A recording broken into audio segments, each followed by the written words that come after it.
Cale Yarborough was a three-time Winston Cup champion.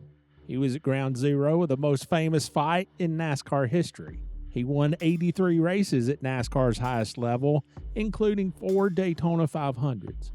He'd also endured his fair share of spectacular accidents. There was the time he went completely out of the ballpark during the 1965 Southern 500 at Darlington and his infamous flip during qualifying for the 1983 Daytona 500.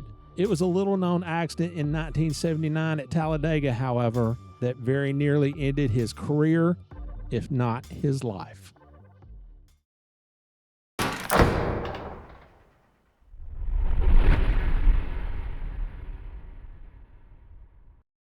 The 1979 edition of the Winston 500 began as so many other races had, with Cale Yarborough up front and dicing for the lead. But on just the 4th lap of the race, all hell broke loose coming through the tri-oval.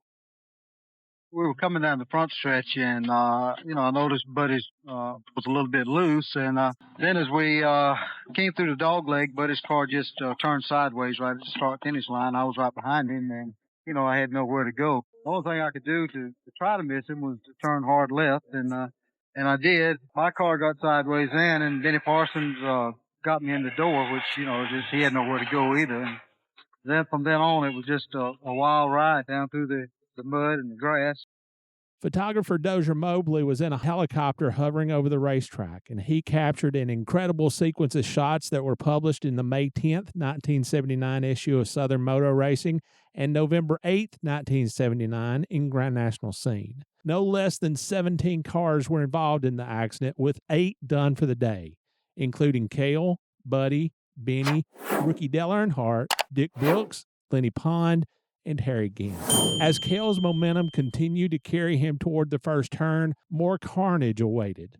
My car at one time got airborne and stayed in the air. Felt like several minutes, but I'm sure it was just seconds. But then when it came down, the car kept on sliding down through the grass and the mud, and finally slid up on the edge of the racetrack and stopped. It's at this point that the story gets truly terrifying.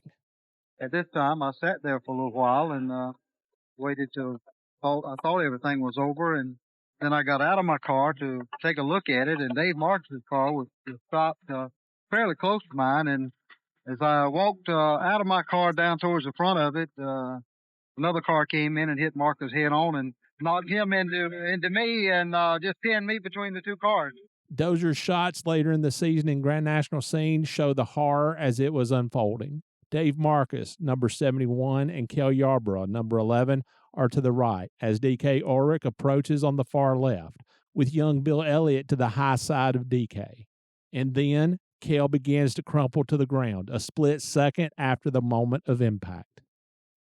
Marcus's bumper caught my legs on the tire, and, I felt the tire giving. I didn't know really if that's what it was or not. I thought it, for a minute there that it had cut both my legs off. It hit hard, and I just knew that, that at least broken my legs. And fortunate enough, I came out with just, bad bruises.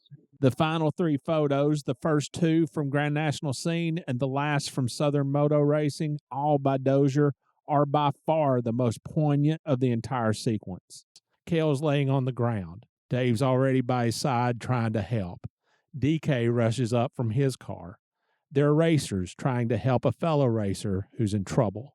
All those cars, all that bent sheet metal, and the only injuries were caused by the craziest of freak accidents.